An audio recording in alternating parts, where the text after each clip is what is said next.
Assalamualaikum warahmatullahi wabarakatuh.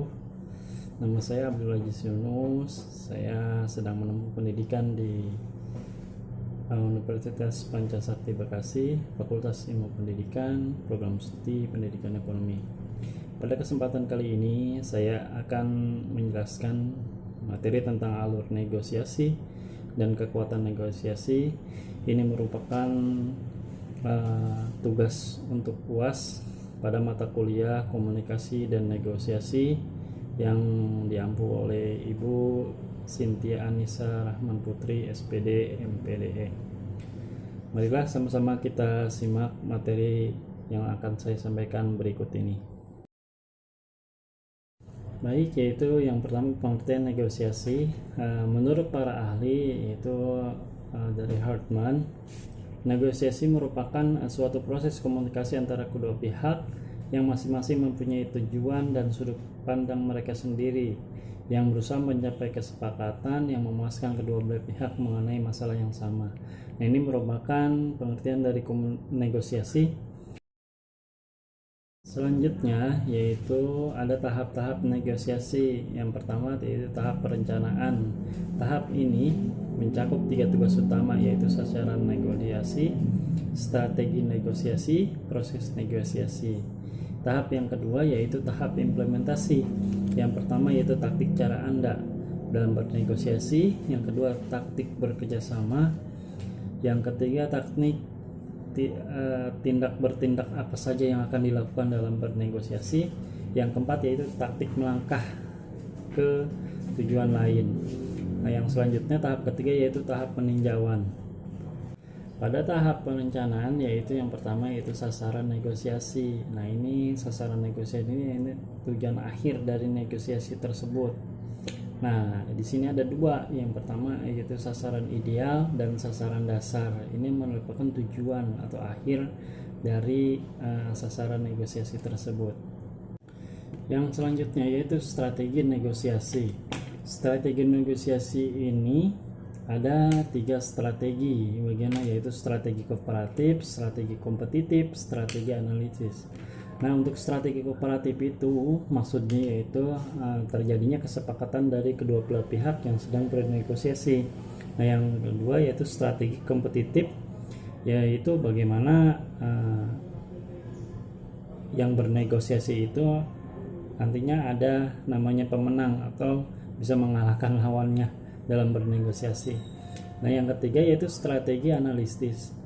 Nah, ini merupakan mencari atau menemukan filosofi dari analisis tersebut. Yang selanjutnya yaitu proses negosiasi. Nah, di sini mulai mencapai tahapan-tahapan dari negosiasi tersebut, yaitu ada tahap persiapan, tahap kontak pertama, tahap konfrontasi, tahap konsiliasi, tahap solusi, tahap pasca negosiasi. Nah, dalam tahap persiapan tersebut yaitu adalah mengumpulkan data atau informasi yang akan kita negosiasikan.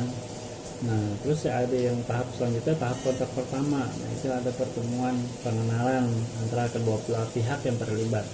Nah, yang ketiga yaitu tahap konfrontasi.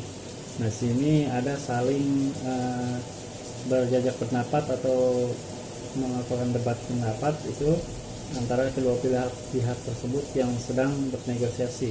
Nah, yang ketiga yaitu konsiliasi. Nah, tahap konsiliasi ini yaitu adanya tawar-menawar antara kedua belah pihak dalam bernegosiasi tersebut.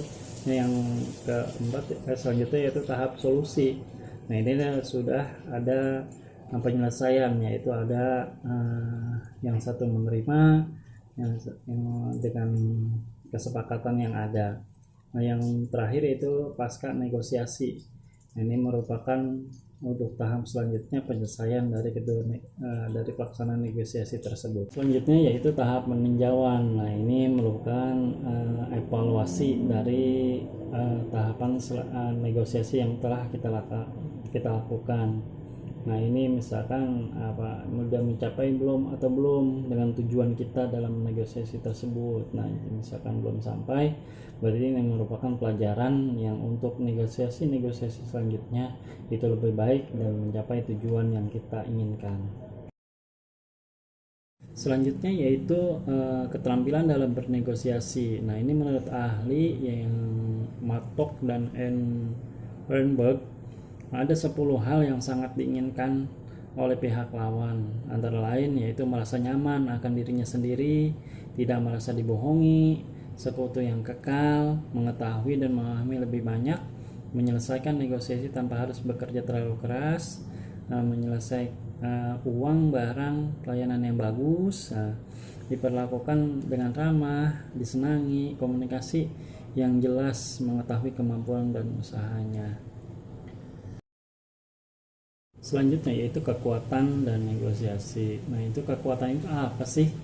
Nah kekuatan yaitu merupakan kemampuan untuk menyelesaikan sesuatu maupun untuk memanfaatkan sumber daya yang tersedia untuk mencapai tujuan. Nah ini kemampuan potensi yang kita miliki untuk mencapai tujuan yang kita inginkan dalam negosiasi ini. Nah itu kita manfaatkan dan kita harus maksimalkan untuk mencapai tujuan yang kita inginkan. Menurut French dan Rappan mengidentifikasi 5 jenis faktor, yaitu kekuatan berbasis pengalaman, kekuatan berbasis hadiah, kekuatan berbasis pemaksaan, kekuatan berbasis keabsahan, kekuatan berbasis penunjukan. Kekuatan berbasis pengalaman yaitu dari ketekunan kita dalam menggali informasi yang lebih dalam mengenai sebuah objek. Itu kekuatan berbasis hadiah. Nah ini kita melihat hadiah apa yang akan diberikan oleh mereka kepada kita setelah negosiasi tersebut. Kekuatan berbasis pemaksaan. Nah ini kekuatan atau hukuman kepada pihak lain yang apabila dalam negosiasi tersebut tidak mencapai tujuan yang kita inginkan.